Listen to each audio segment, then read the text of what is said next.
Hello my loyal companions, welcome back to the channel. The mid-season Switchblade patch notes did drop, showing us a bunch of awesome things soon to come to Rogue Company, along with the Rogue Company update show. And this video I'm going to break down everything that we saw from that, including balancing changes, rogue changes, the new Rogue Switchblade, and a lot more you're going to be very interested in. If you're part of the 1% of people who prefer to read these patch notes, they will be linked in the description for you. And remember, the PTS server, the public test server where we can actually test these features early, will be going live tomorrow at 9 AM Eastern. So if you are looking to have a look at these things live and in-game, I'll be streaming at 9 AM Eastern on Saturday so we can see the full force of all of these changes. For now though guys, if you do go on to enjoy the video or you just like the educational content coming out from this channel, make sure you drop a like and subscribe. But for now, let's get into it.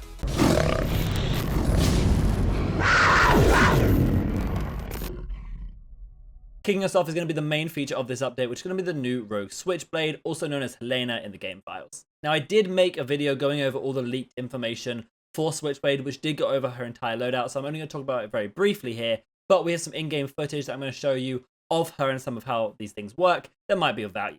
As we know, Switchblade's main ability is KOTH Launcher, which equips a launcher that fires a napalm warhead on impact. This warhead deals damage, that damage is 75, and then releases a cluster of napalm in the area. That napalm does 20 damage and lasts on the ground for 5 seconds. Her passive, which we originally knew as Elusive, has changed name to Fight and Flight, but still gives her that increased movement speed after she uses her ability or any other gadgets. Her combat loadout is, as we believed, with the Mark IV assault rifle being her initial primary, the 24S SMG being her second one, Spitfire as her secondary pistol, melee option being the baseball bat. In terms of gadgets, she has the bounce nade, which as you can see here has had an icon change, a flashbang as well, and her perk set includes Berserker, Toughen Up, Bounce Back, Tenacity, Life Drain, and Replenish. I'm not gonna lie, Helena does look really good, and you can see from this footage of the KOTH launcher, it acts kind of as a standard rocket launcher. You can see it fires ahead, and then when it impacts, dealing that 75 damage, it splits off into this area of effect, 3 sort of overlapping circles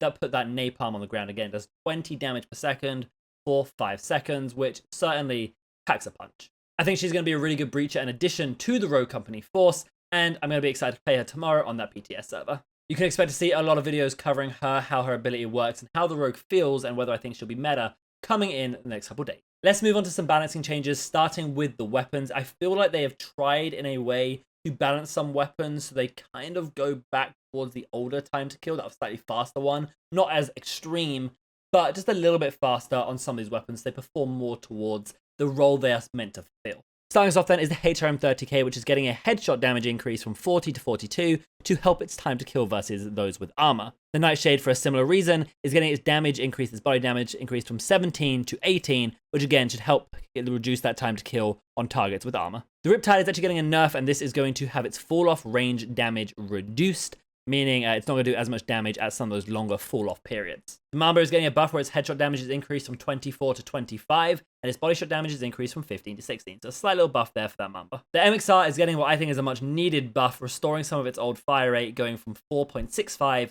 to 4.88, which is pretty significant at that level for that DMR.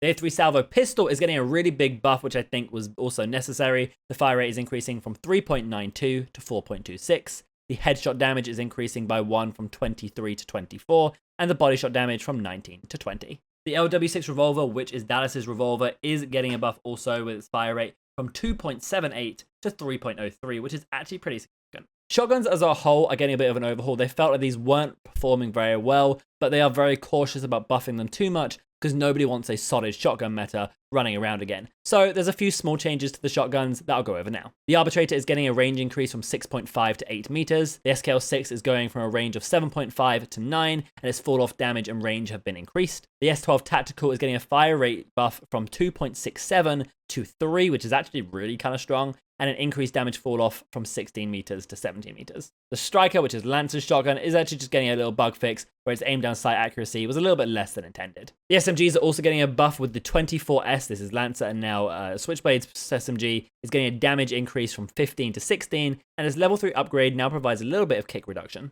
The NMPX will get an increase in its fall-off gaps. This is a slight buff to its range from 12 meters to 14 meters. Snipers as a whole are actually getting an upgrade to their tier 3 upgrades, and this is going to go in the form of enable them to headshot through charcoal should here pop that ability and they've upgraded it to tier 3. The specific numbers on this are that the LR15 full body is getting a level 3 upgrade, so its headshot does 175 as opposed to 140, and the tier is getting an upgrade where it does 200 damage at level 3 to the head as opposed to 150. They also fixed a small bug with the tier where some people were not able to reload after shooting. Those are the weapon changes, pretty subtle and generally focused around fire rate and just increasing that time to kill against armored targets a little bit more. Overall, I think this is a nice little fresh change, but they're not massively impactful changes, which I think when it comes to balancing, they never should be. Some really unique changes though are coming to the rogues, and we're going to talk about those now also. Starting with Chark, a nice basic change is that he's now getting Berserker instead of Cloaked, which, shout out to Dre, he has been pushing for that for a while because it makes a lot of sense, and it turns out the devs agree. Berserker makes a lot more sense for Chark than something like Cloaked. Dima, who is probably one of the least played rogues in the game right now, is getting a pretty significant buff where his Merv launcher is getting a reduction in fuse time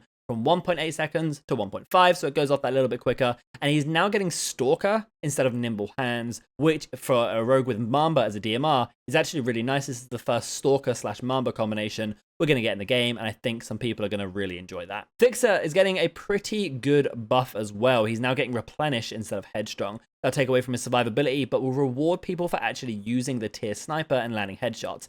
If you land that headshot, you'll get your bullet back and you can move on to the next kill. I do think this is only going to benefit the best snipers in the game. I do not think this is going to be much of a problem for the majority of the player base. Kestrel is getting herself toned down, in this case with her passive, which originally gives you 1000 extra economy upon getting it down. It's now being reduced to 500. Lancer getting a pretty significant buff. Her ability duration is going from 10 seconds to 14 seconds, just to help the amount of time you're able to put off a flank. And actually, I kind of like this. I feel like Lancer's time at which she can pop her ult and when it disappears doesn't always lead for the best pathing and routes, but this should help her a little bit more. Ronan is by far getting my favorite change of anything within these patch notes, and this is her passive. Her passive is getting buffed, so she is now immune to all reveals and radar detection. So that means every reveal like Dallas, Seeker, Sticky Sensors, Phantom Smoke, and Talon's Dart, she is immune from, and I really, really like this. The only bit I don't know, and I don't know if this is an oversight, is I don't know whether she'll be immune to Fixer's Thermal, as Cloaked does offer you to be immune to Fixer's Thermal. I do not know whether Ronan's passive now allows her to do the same.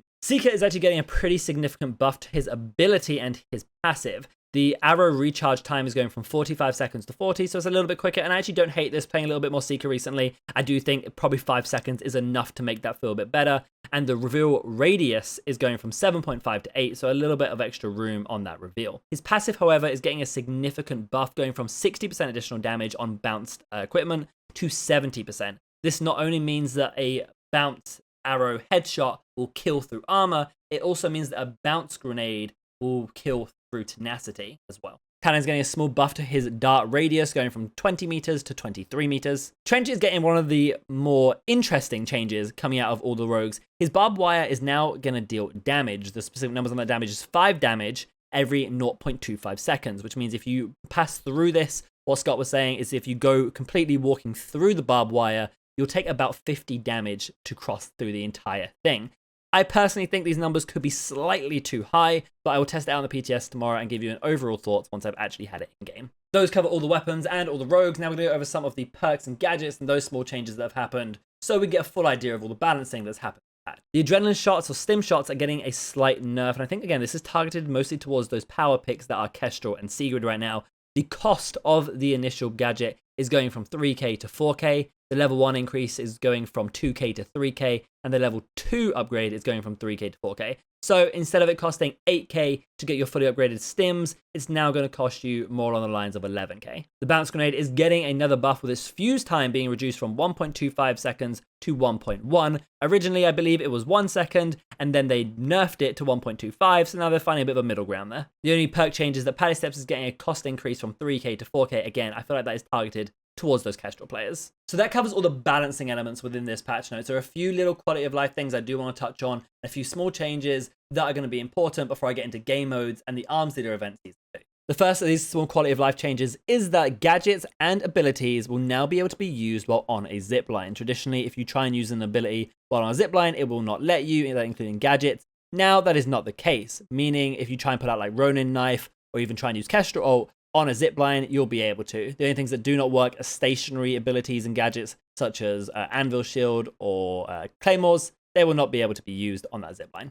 Another small but quite significant change is that they are reducing the amount of money you get for assists from 500 to 250 across all game modes. And then the final thing I want to address, and that they have finally addressed, is this AFK lever sort of issue that we've seen where people are being replaced by bots. I've heard some people talking about this, and we now have it from the patch notes what that explanation is. So I'm going to read their exact wording for you. It says, starting with the Switchblade update, players who are detected as AFK or leave a game will be replaced by a bot. If said player reconnects to the match, they will then replace the bot. This is part of a long-term initiative, which we'll discuss details shortly after the PTS, so please be sure to share your feedback. So essentially what they're saying is, if you go AFK or if a teammate goes AFK, they'll be replaced by a bot who will take over that role of that character and start doing things to the best of a bot's ability, which is not very high. This is very controversial in terms of, is this a good fix for it? My general thoughts are, well, at least you have something running around to take bullets as opposed to just having one less player on the team, which lets the enemy team know they can be more aggressive. I think in something like Strikeout, this is actually detrimental because they can waste lives. In something like King of the Hill or Demolition, it may not be the worst thing other than feeding sort of your enemy's money. It's a really weird balance, and although I do not think it's going to help the lever or AFK situation, it is going to try and help people who are actually stuck in those games with one less person to do something. Let me know in the comments what you think about this. I'm not 100% sure where I stand. At the end of the day, nothing is going to stop people leaving games. Rogue Company's got a very small player base and people still leave games. Call of Duty is a massive player base. People still leave games. It's just going to be a thing. They're going to do their best to address it. And if I think this is the right move, I don't know. But you guys can let me know in the comments what you think. Now, something massive is happening to game modes within Rogue Company, specifically looking at King of the Hill. King of the Hill has been a fan favorite game mode basically since its launch. I've loved it. Other people have loved it. But they're now moving it into permanent rotation. So it's not going to be something that comes every couple of weeks. It's going to be something permanently within the game, but with a unique twist. I will also say before this, it is replacing Extraction. So Extraction will no longer be a full-time mode. It will move towards a limited time mode, which I know upsets some people, but I think Extraction just isn't really a good enough game mode to take that spot and split the player base like King of the Hill will. However, King of the Hill is getting a change, as I said. It's moving to 6v6 within the permanent casual rotation. In Customs, it'll still be a 4v4 mode, and you will still be able to play that competitively in that 4v4 level, which I think makes sense given the competitive scene, but the casual player base will be experiencing this game mode in a 6v6 style. The rules of the game are practically exactly the same, other than two features which they have decided to change. One, there is a buy when dead option. So like TDM, when you can buy it after you die, that is going to apply to King of the Hill as well, where traditionally you can only buy at the end of the round with a certain amount of money.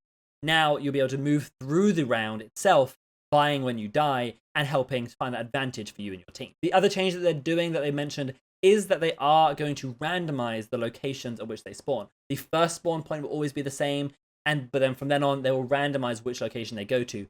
But they will tell you where it will be a couple seconds before it actually gets there, which I think is very, very valuable. And I think that is the direction they decided to go. And I think that makes a lot of sense, helping balancing some of those rotations. Personally, I think King of the Hill is a much better full-time mode than Extraction. I like that they're replacing it. I like they're not splitting the player base. And I am all supporting for this game mode. I'm interested to try 6v6. That is the game mode we will be trying tomorrow on the PTS server. So you come catch us there if you want to see how the 6v6 nature of it plays out. The last thing I'm going to quickly mention that I mentioned within the patch notes is the Arms Dealer event Season 2, which is their free event. Now, if you remember Arms Dealer Season 1, there was a lot of controversy about the price of the Arms Dealer event, with having only free things for half of it and paid for the other, costing a total of around $30.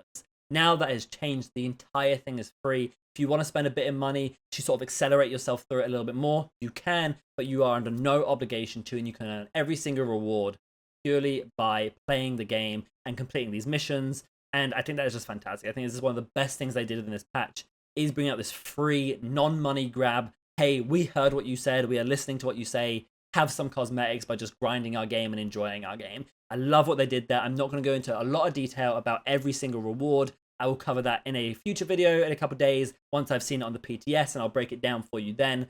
But I'm so happy they went this direction. I think this entire patch, they really focused on what we wanted, the changes we were looking for, and brought them to us. So big shout out, big hurrah to Hi-Rez. They did a great job. I think this patch is going to be amazing. Again, come check me out tomorrow on the PTS server. 9 AM Eastern is when I'll go live, and when it's due to go live, come hang out, have some fun, watch some 6v6. I'll be playing with Scott Gander, the lead developer, so you can come ask your questions there. Guys, I'm super excited. I hope you are too, and I will see you then.